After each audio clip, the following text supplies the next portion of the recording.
Sebelum kita lanjut, Jangan lupa like, subscribe, dan nyalakan loncengnya agar tidak ketinggalan info terbaru lainnya terkini. Semoga bermanfaat.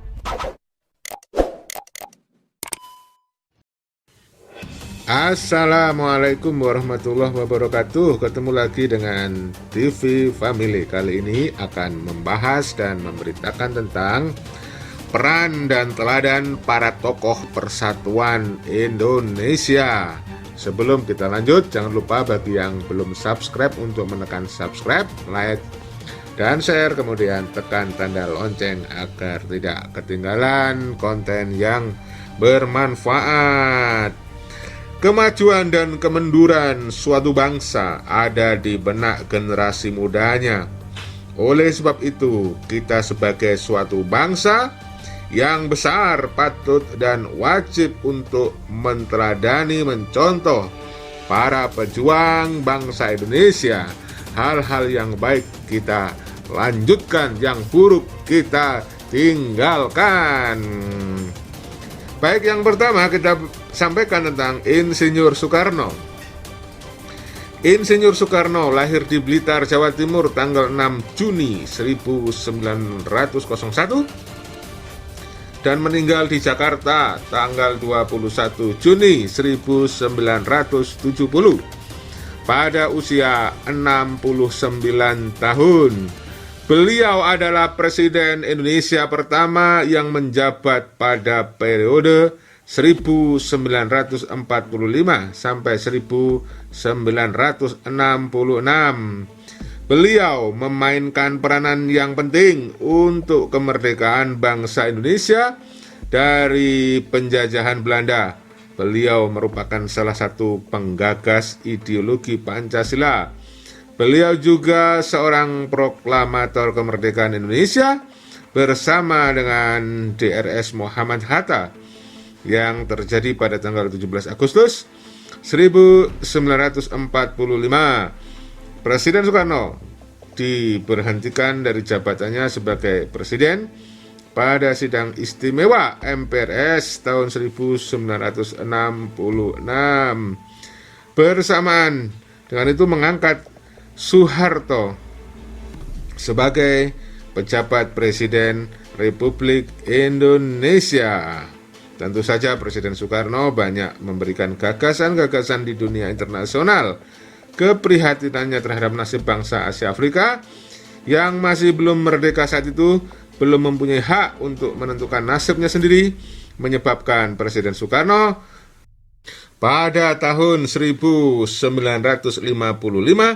mengambil inisiatif untuk mengadakan konferensi Asia Afrika di Bandung yang menghasilkan Dasar-Sila Bandung.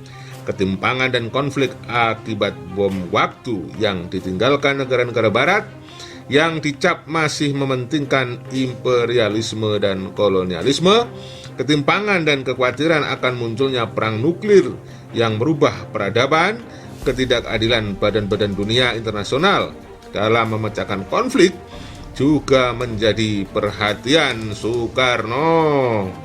Nah, selanjutnya semua pemirsa, anak-anakku semuanya, kita bahas tentang DRS Muhammad Hatta. DRS Muhammad Hatta, populer sebagai Bung Hatta, lahir di Bukit Tinggi, Sumatera Barat pada tanggal 12 Agustus 1902 dan meninggal di Jakarta pada tanggal 14 Maret 1980. Beliau adalah seorang pejuang, negarawan, dan juga wakil presiden Indonesia yang pertama. Beliau mundur dari jabatan wakil presiden pada tahun 1956 karena berselisih pandangan dengan Presiden Soekarno. DRS Muhammad Hatta dikenal sebagai Bapak Koperasi Indonesia.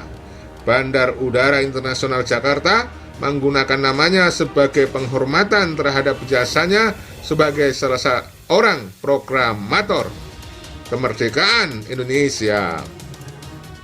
Pada usia 17 tahun, Hatta lulus dari sekolah tingkat menengah atau MULU Lantas ia bertolak ke Batavia untuk melanjutkan studi di Sekolah Tinggi Dagang atau Prince Hendrik School.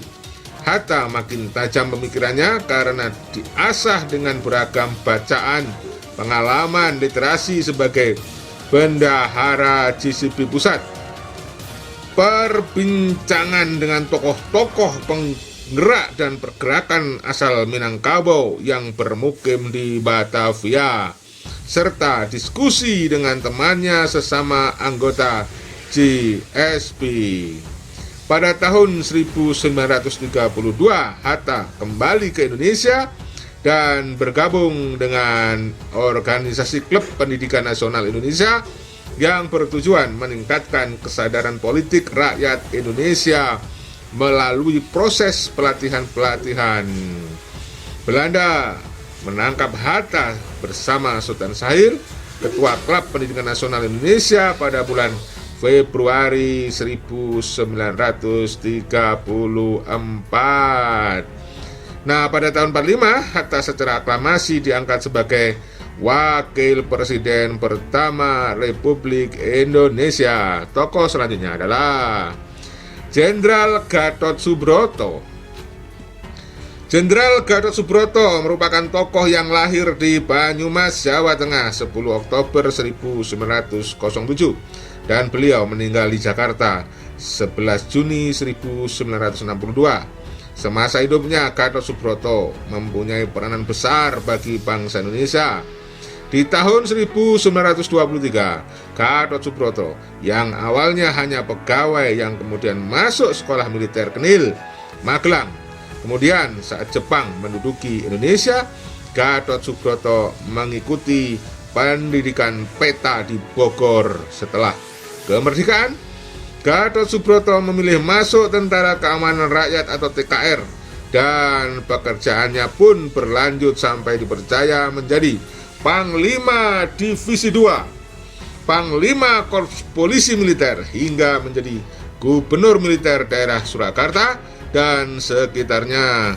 Namanya dikenal sebagai penggagas akan perlunya sebuah akademi militer gabungan seperti Angkatan Darat, Angkatan Udara, dan Angkatan Laut guna untuk membina para perwira muda.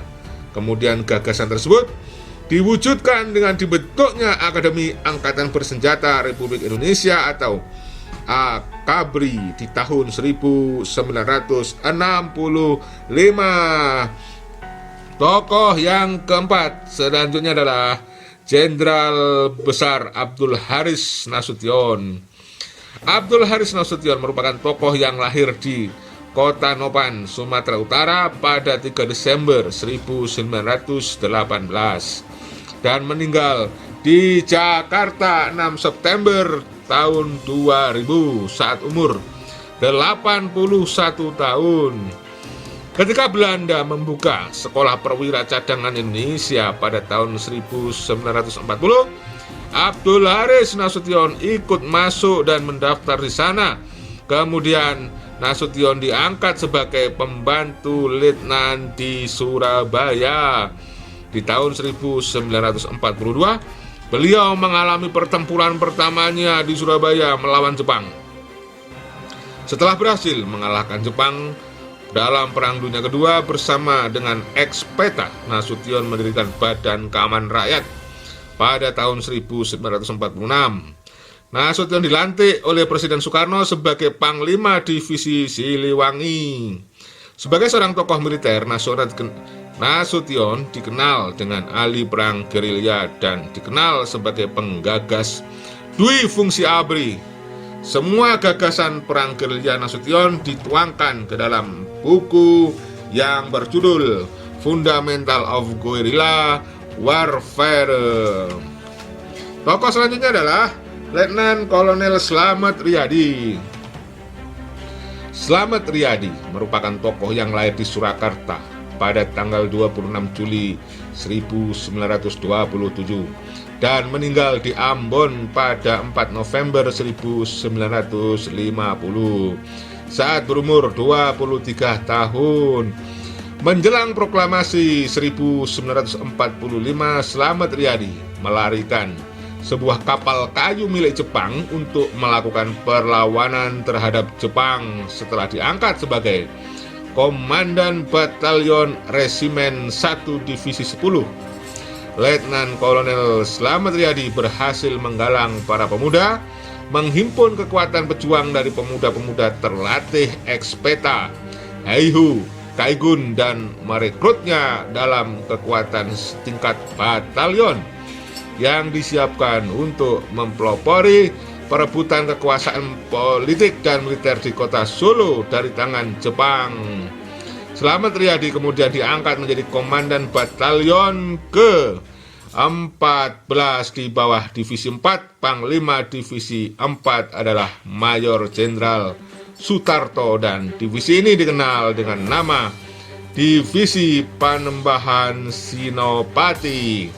Tokoh yang keenam berikutnya adalah Bung Tomo atau Sutomo. Bung Tomo atau Sutomo lahir di Surabaya, Jawa Timur 3 Oktober 1920. Lebih dikenal dengan sapaan akrab oleh rakyat Indonesia sebagai Bung Tomo.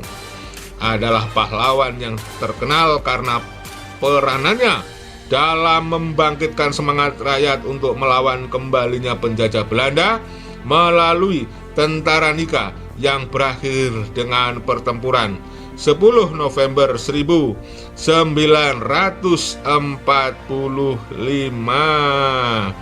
Setelah kemerdekaan Indonesia, Sutomo sempat terjun dalam dunia politik. Pada tahun 1950-an, beliau pernah menjabat Menteri Negara Urusan Bekas Pejuang Bersenjata atau Veteran, sekaligus Menteri Sosial Interim pada tahun 1955 sampai 1956, era Kabinet Perdana Menteri Burhanuddin Harahap. Bung Tomo juga tercatat sebagai anggota DPR pada tahun 1956 sampai 1959 yang mewakili Partai Rakyat Indonesia. Selanjutnya yang ketujuh adalah tokoh yang bernama Jenderal Anumerta Ahmad Yani. Ahmad Yani lahir di Jenar, Purworejo pada tanggal 19 Juni 1922. Beliau adalah putra dari Sarjo bin Suharyo, ayah, dan Murtini sebagai ibu. Pendidikan formal diawali di HIS setingkat sekolah dasar Bogor yang diselesaikannya pada tahun 1935. Kemudian melanjutkan sekolahnya ke Mulu atau setingkat sekolah menengah pertama kelas B at Bogor. Setelah Indonesia mendapatkan pengakuan kedaulatan, beliau diserai tugas untuk menghancurkan DITI, Darul Islam dan Tentara Islam Indonesia yang mengacau di daerah Jawa Tengah. Ketika itu dibentuklah pasukan Benteng Riders yang diberi latihan khusus Jawa Tengah. Ketika itu pasukan DITI pun berhasil ditumpasnya. Seusai penumpasan DITI tersebut, beliau ditarik ke staf Angkatan Darat. Pada tahun 1955, beliau disekolahkan pada Command and General Staff College di Von Leavenworth, Kansas, USA selama 9 bulan. Pada tahun 1956, beliau juga mengikuti pendidikan selama 2 bulan pada Special Warfare Kursus di Inggris. Nah, Jenderal Ahmad Yani terkenal sebagai seorang tentara yang selalu berseberangan dengan Partai Komunis Indonesia atau PKI.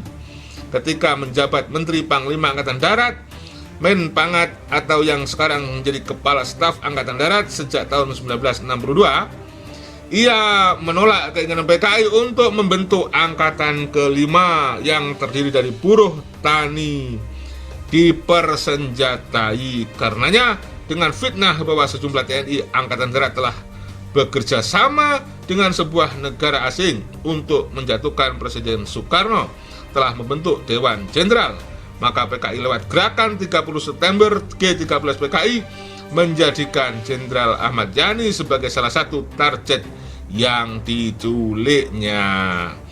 Tokoh berikutnya adalah Letnan Jenderal Anumerta S. Suprapto. Letnan Jenderal Anumerta Suprapto yang lahir di Purwokerto 20 Juni 1920 ini hampir seusia dengan Panglima Besar Jenderal Sudirman. Usianya hanya terpaut 4 tahun lebih muda dari sang Panglima Besar Jenderal Sudirman. Pendidikan formalnya setelah tamat mulu setingkat SLTB adalah AMS setingkat SMU bagian B di Yogyakarta yang diselesaikannya pada tahun 1941.